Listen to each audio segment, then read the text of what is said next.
60m 아래 바닥으로 떨어져 기계에 끼어 숨졌지만 죽음의 외주화를 검언 유착 의혹에 대해 집중적으로 물어봤습니다. 국민을 위한 일꾼으로 선택된 이들은 국가로부터 생명을 지키고 싶다고 절규했습니다. 반창고 자국으로 가득한 모든 의료진들이 연대하여 덕분에 감사합니다.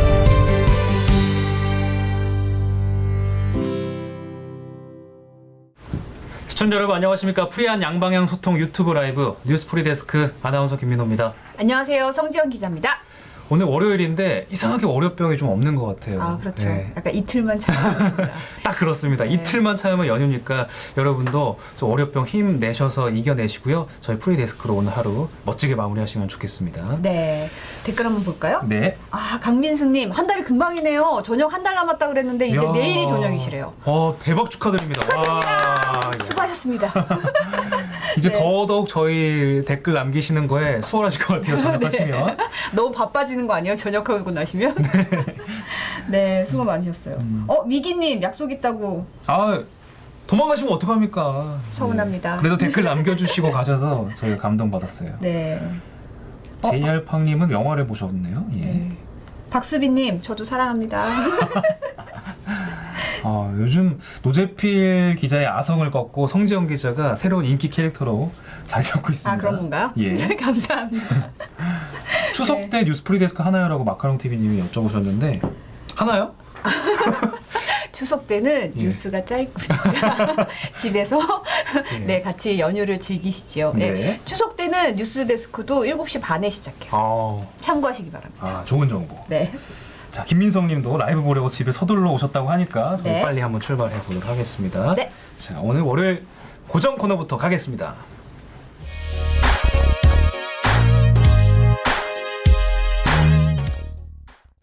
월요일 정치 현안 짚어보는 아재 정치 황혜진 선임 기자 모시고 이야기 나눠보겠습니다. 네, 반갑습니다. 안녕하세요. 네. 이번 주 진짜 네. 뭐 해수부 공무원이 북한에 의해서 피격 사망한 사건 때문에 이 정치 이슈들이 다 그냥 완전히 소용돌이치고 있어요. 다 빨려 들어갔죠 거기로. 네. 오늘 안 그래도 대통령이 공개석상에서 대단히 송구하다고 밝혔는데요. 네. 먼저 발언부터 함께 보시고 얘기 나눠보실까요? 매우 유감스럽고 불행한 일이 발생했습니다. 아무리 분단 상황이라고 해도 일어나서는 안 될 일이었습니다. 희생자가 어떻게 북한 해역으로 가게 되었는지 경위와 상관없이 유가족들의 상심과 비탄에 대해 깊은 애도와 위로의 말씀을 드립니다. 국민들께서 받은 충격과 분노도 충분히 짐작하고 남습니다. 이유 여하를 불문하고 국민의 생명과 안전을 지켜야 하는 정부로서 대단히 송구한 마음입니다.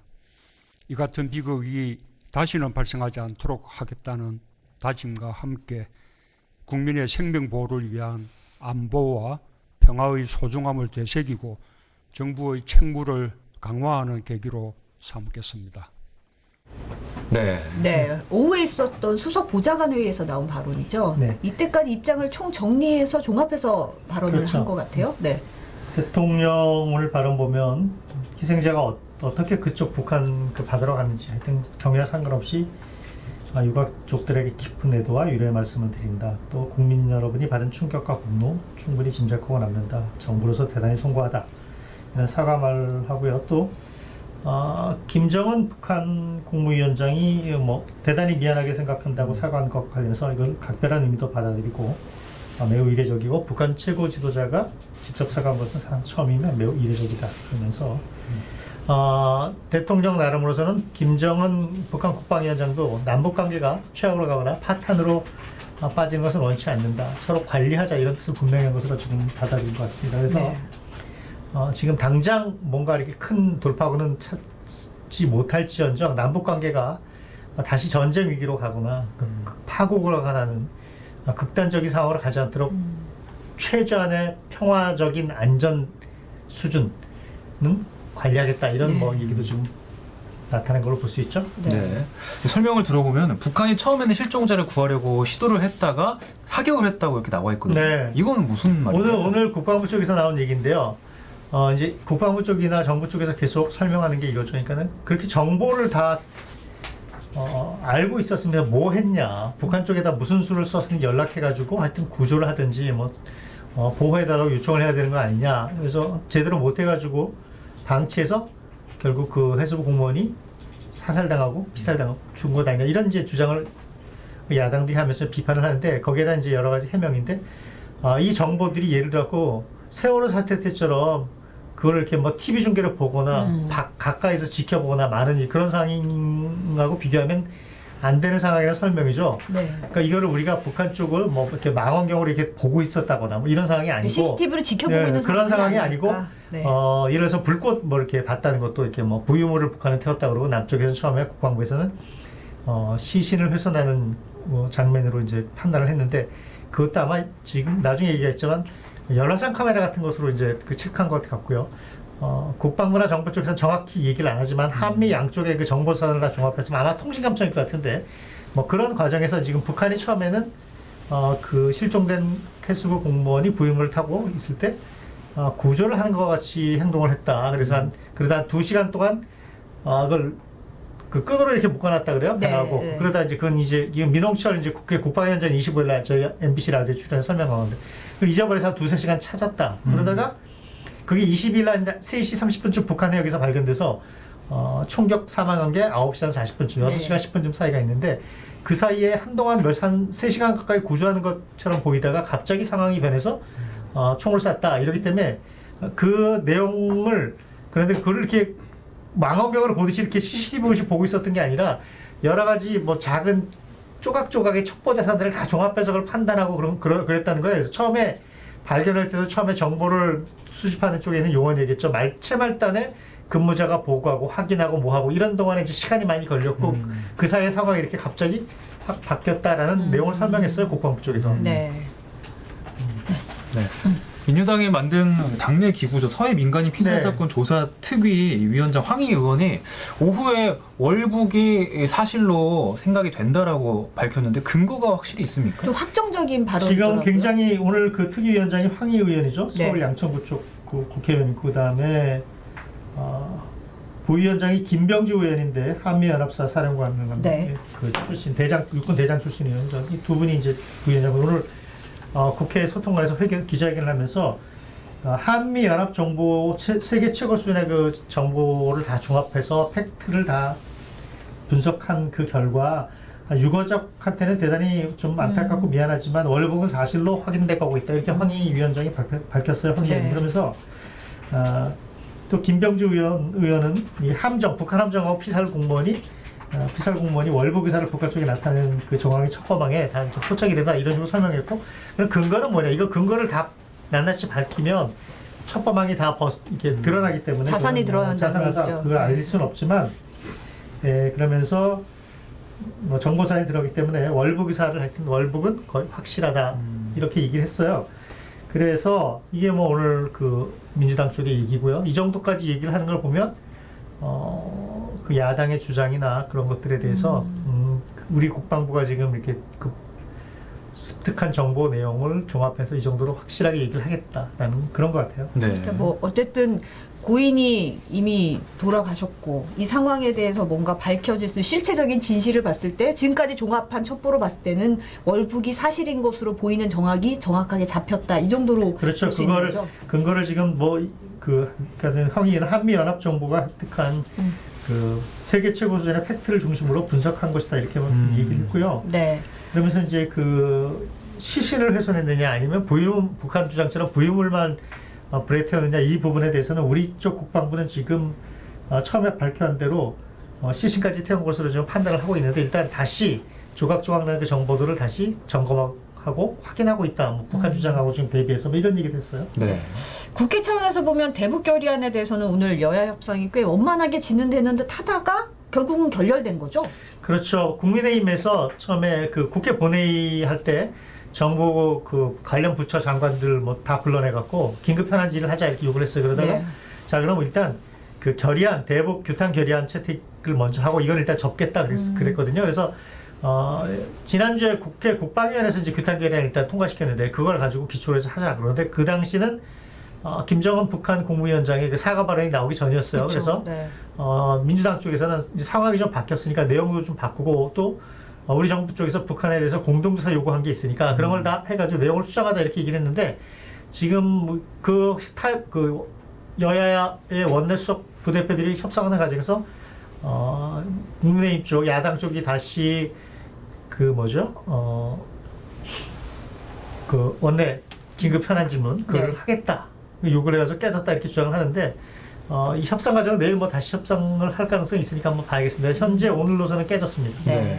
국민의힘 의원들은 검은 상복을 입고 이제 의원총회도 했는데 뭐 1인 장외식과 지금 나서는 모양새예요. 여당을 엄청 압박하는 시위를 모양새인데요. 잠깐 중단했다. 오늘 이제 그렇죠. 보면 뭐 이렇게 전부 다 까만 옷 입고 까만 마스크를 쓰고서 국회 그 본관 앞에 계단에다 모여가지고 지금 그 규탄 의원총회를 했죠. 그리고 어쨌든 야당으로서도 이유가 어찌됐던 비무장 민간인을 북한 군인들이 총으로 10여 발을 사격을 해서 죽음에 이르게 한 그 전대미문의 잔혹한 사건이기 때문에 야당도 정부의 그런 그 대책의 잘못을 없었는지 뭐 정부의 대북 정책이나 태도는 올바른지에 대해서 충분히 이의를 제기하고 뭐 비난하고 규탄할 수 있는 거죠. 그런데 이제 그러니까 야당인데 어찌됐건 그러면서 뭐 오늘 대통령 관련해서 야당이 저거는 북한만 편드는 거 아니냐 이런 식의 그 비판을 하면서 내일 다시 청와대 앞에서 인식하겠다 이런 얘기를 하는데 지금 야당 쪽에서 대통령이 보고받고 그동안 뭘 했느냐 이런 식으로 계속 따지고 있어요. 오늘 청와대 대변인 얘기는 자 대통령이 보고를 받고 한 40몇 시간 동안 뭘 했느냐고 물어보는데 그 시간에 이거는 단순한 사고가 아니고 남북관계 문제도 있고 일단 정보가 어느 정도까지 정확한지 파악도 해야 되고 대외관계에 미칠 남북관계에 미칠 그런 또 우리 국민들이 어떻게 받아들일지 일단 사실을 확인하는 게 중요하고 등등 대통령의 시간은 고뇌하고 결단하고 파악하는 시간이기 때문에 그걸 그렇게 왜 당장 그렇게 아무 일도 안 했냐 이렇게 몰아붙이는 것은 사례 맞지 않는다. 그리고 북한 김정은 위원장의 사과에 대해서 외신들이나 외국 언론들은 북한 나름대로 사태를 파국으로 몰지 않기 위한 성의를 표시한 거라고 긍정적으로 평가를 하는 외신들도 많은데 유독 국내 보수 언론과 야당만 이걸 폄하하고 뭐 그 사과 한마디에 뭐 정부 여당이나 우리나라 대통령이 또 너무 관대하게 넘어가는 거 아니냐 이렇게 얘기를 하는데 그렇지 않다 그러면서 반대로 이명박 정권 당시 뭐 박근혜 정권 당시 뭐 목함지뢰 사건 등등이나 거론하면서 그 당시 북한이 뭐 훨씬 낮은 강도로 낮은 레벨에서 사과를 했지만 다 받아들인 건 아니냐 이중잣대 아니냐 그래서 오늘 보면은 본격적으로 청와대와 여당이 이 사태에 대한 그 여러 가지 팩트를 가지고서 본격적으로 반론하고 반박하고 뭐 그런 지금 상황이죠. 네. 여기 댓글에서도 사람 빼고 단학자님이 고인의 죽음을 정치적으로 사용만 하려는 모습들이 보여서 안타깝습니다 하셨는데요. 이 이낙연 민주당 대표도 오늘 아침 회의에서 진상규명을 강조하면서 야당에 대해서는 좀 쓴소리를 했잖아요. 그렇죠. 야당이 이 사태를 선동, 그다음에 정치적 공세로만 몰고 가는데 너무 그러지 말아라. 이것은 나라 전체 그 남북 관계도 걸려 있고 고인의 또 인권, 생명 이런 것도 다 걸려 있고 복잡한 문제니까 그거를 그 옛날 방식으로 그 선동과 정치 공세로만 몰아가지 말았으면 좋겠다라고 얘기하면서 사실로 대응하겠다고 특위를 만들었잖아요. 그 특위를 만들면서 이제 오늘 황희 의원이 얘기한 것 그 쭉 지금까지 분석한 정보를 좀 더 공세적으로 얘기를 했는데 그런 부분들이 청와대 정부 여당이 하여튼 확인된 팩트를 가지고 사실을 가지고 설명하겠다. 그리고 야당의 공세에 대해서는 사실로 대응하겠다. 뭐 이런 기조 같아요. 네. 문재인 대통령은 어제 긴급 안보관계 장관 회의도 주재하고 북한 측에 공동 조사를 요구했거든요. 지금 북한의 반응이 나온 게 있습니다. 오늘 북한은 뭐 아무런 반응이 없죠. 그리고 이제 그 남하고 북한의 사이에 그 군사 통신선, 전화선 있죠. 긴급 한라인 같은 그또 오늘 국방부 관계자들이 점검을 했는데 계속 북한 쪽에서 꺼진 상태다라는 거예요. 근데 북한이 아직 반응이 없는데 이런 겁니다. 지금 그 우리 정부 청와대가 요구하는 공동조사라는 게 남북한이 바다에서 같이 만나고 조사하자는 그런 수준은 아니고요. 네. 일단 남과 북이 별도로 조사를 하되 군사통신선 같은 그 라인을 통해서 서로 협의를 하고 내용을 조사한 내용을 한번 협의하고 사실관계를 맞춰보고 그렇게 해서 공동으로 한번 이 사실에 근접한 좀 주장이 다 엇갈리잖아요. 그렇죠. 남북한 해보자 그런 얘기잖아요. 그래서 아무래도 북한에 대해서 그런 요구인데 이게 지금 북한이 아마 그 전에 그 금강산 관광객 피살 사건 때나 그때는 북한이 우리가 공동조사하자 이명박 정권 때 북한이 안 받았죠. 그 천안함 피격 사건 때는 반대로 북한이 조사를 하겠다고 내려오겠다고 그랬는데 우리가 그렇죠. 거절했죠. 이건 북한의 소행이 분명한데 이건 정치 공세다 이런 걸로 그래서 여태까지 이런 남북 간의 이런 그 충돌이나 사건 사고에 대해서 공동조사가 이런 적이 없는데 네. 북한이 받을 가능성이 아마 굉장히 작을 수도 있지만 우리 정부 쪽에는 이런 생각인 것 같아요. 그러니까 김정은 위원장이 아주 이례적으로 저렇게 사과를 한 걸 보면 북한이 공동조사에 대해서도 다는 안 받아들이지만 어느 정도 자기들이 조사한 걸 가지고 어떤 경로로 남북 사이 어떤 경로를 통해서 뭐 조사 결과를 다시 뭐 알려주거나 이런 그러면서 뭔가 이렇게 좀 대화의 물꼬를 트고 서로 협의할 수 있는 그런 공동조사의 물꼬를 틀 수 있는 가능성이 있지 않을까라는 기대가 있는 것 같은데 네. 사실은 김정은 북한 그 국무위원장이 북한의 최고지도자 그 선대들이죠. 할아버지 김일성 주석이나 아버지 김정일 국방위원장 같은 경우 옛날에 뭐 기억나시는지 모르지만 뭐 8.18 판문점 미르나무 도끼 맞은 네. 사건 뭐 이런 있었죠. 사건들 있죠. 네, 네. 그다음에 박정희 대통령 당시에 청와대 박정희 대통령을 암살하라고 네, 그 내려보죠. 당시 북한 네. 북한 그 게릴라들이 내렸죠. 네. 특수부대 1.1 사건 같은 경우도 보면 김일성 주석이 남북 그 회담을 해서 찾아간 그 당시 이그락 정보부장한테 북한의 극자 망동주의자들이 한 일이다 내 지시가 아니다 이런 식으로 비공식으로 사과한 적이 있어요. 그리고 네. 그 당시 8.18 도끼 만행 사건 당시 뭐 기억이 나실지 모르지만 뭐 역사책에 보면 그 당시 미군이 거의 전쟁 직전까지 갔거든요. 그렇죠. 미군 네. 장교 2명이 무자비하게 살해당했는데 북한군에 의해서 미군이 그런 식으로 희생당하면 미군이 절대 가만히 안 있죠. 반드시 보복하는 네. 나라인데 지금 뭐 항공모함부터 온갖 전략 자산을 다 동원해서 북한을 거의 초토화시킬 정도로 그 군사 장비와 군대를 지금 한반도 주변에 직격시키니까 그 당시 김일성 주석이 하여튼 사과를 했어요. 그 당시 네. 아주 애매모호하게. 그 사과를 받고 지금 뒤로 물렸는데 하여튼 김정은 국무위원장의 사과는 굉장히 이례적이거든요. 그래서 아마 정부에서는 이걸 보고서 뭔가 북한이 좀 더 전향적으로 나올 가능성이 있지 않을까 하는 차원에서 지금 뭐 제기를 했을 수도 있다. 저는 이렇게 좀 해석을 해봅니다. 네. 지금 말씀하신 것처럼 사실 북한의 태도를 보면 굉장히 이례적으로 김정은 위원장이 사과를 하고 근데 또 다음 날에는 우리 해군이 네. 자기들 영해를 침범했다 이렇게 주장하면서 또 항의를 했잖아요. 지금 우리 해군이 지금 NLL 밑에서 지금 조사하고 있잖아요. 수색을 하고 있는데 북한이 1999년에 그 밑에 군사분계선을 나름대로 거요. 네네. 자기들이 근거죠. 일방적으로 선언해가지고 연평도 다 그 안으로 들어가죠. 그래서 북한 주장은 자기들이 주장하는 군사분계선 서해상에 우리와 협의되지는 안에 와서 들어왔으니 영해 침범에 이렇게 주장하는데 NLL 쪽에서 우리 그 해군들이 작전을 하고 뭐 이렇게 그 정찰하고 뭐 수색하고 이런 게 하루 이틀이 아닌데 북한이 굳이 그런 얘기를 하는 것은 이 기회에 우리는 그걸 인정하지 않는다 NLL을 뭐 그 주장을 자기들 주장을 한 번 더 못 받겠다 그런 것도 있고 또 뭐 일각에서는 북한 해군에 대해서 뭐 김정은 위원장이 사기를 생각해서 뭐 해군의 그런 뭐 사기를 생각해서 그런 얘기를 한 건 아닌가 이런 주장도 있는데 그건 한번 이제 북한이 일단 자기들 주장을 한번 못 박는 거죠. 네.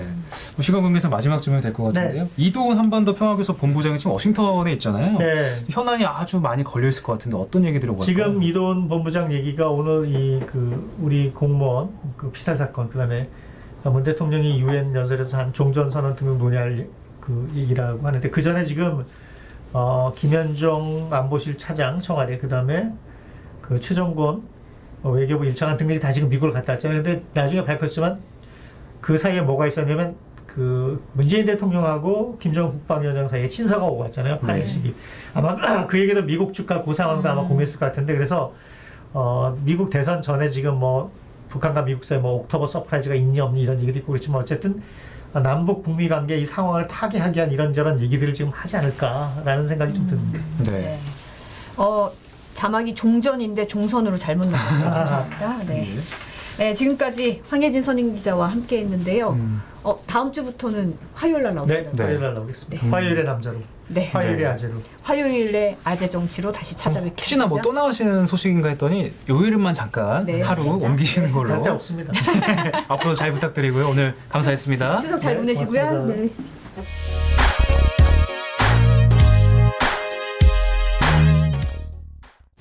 자, 큐시트 산책 노재필 기자 오랜만에 얼굴을 드러냈습니다. 자막은 제가 오타를 내냈어요. 죄송합니다. 오랜만에 얼굴을 드러냈는데 사과부터 하신 네. 노재필 기자.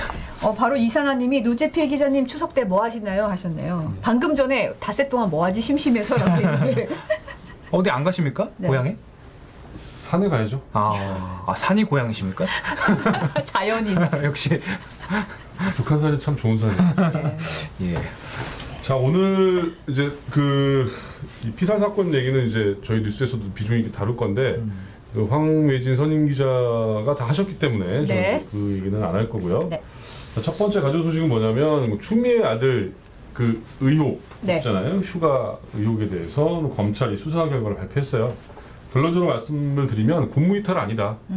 불기소했죠. 네. 네, 그리고 관계된 분들에 대해서 다 불기소 무혐의 처분을 내렸습니다.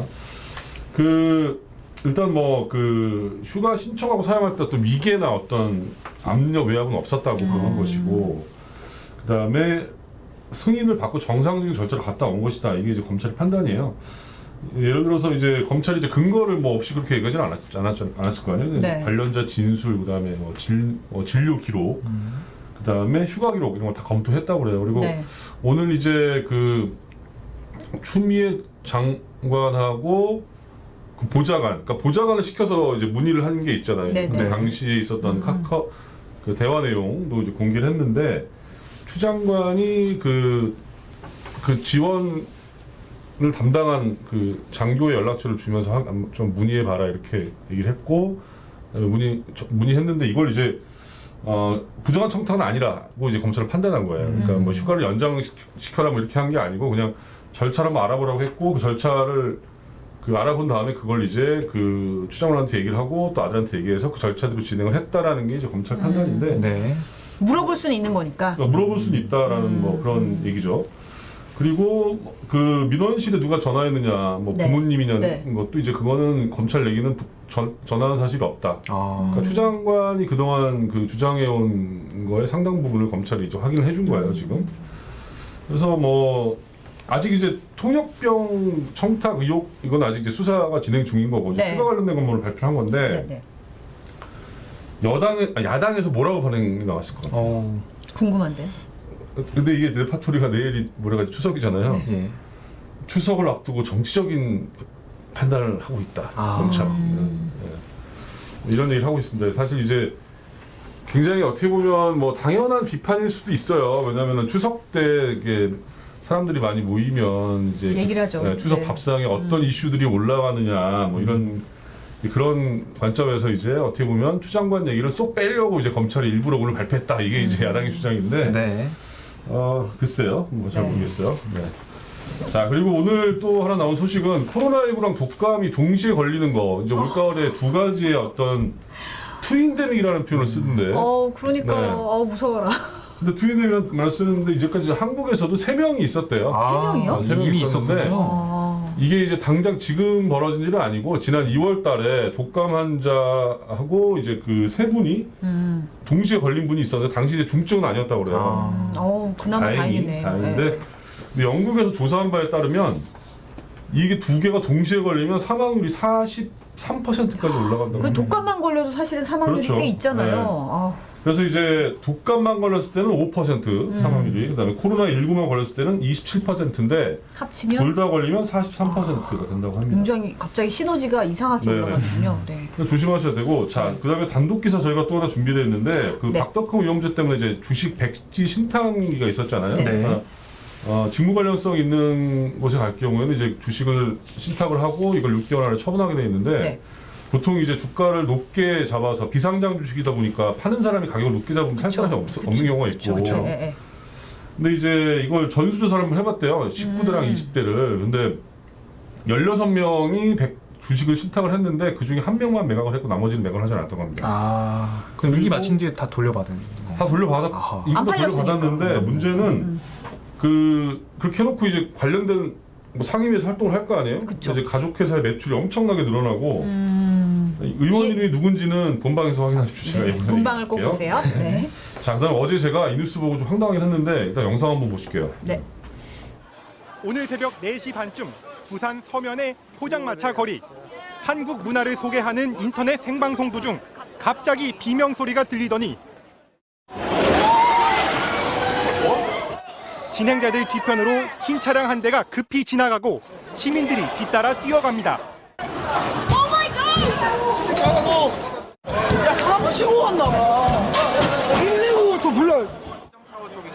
50여 명이 몰려들어 가해 차량의 이동을 막는 사이 경찰차가 도착합니다.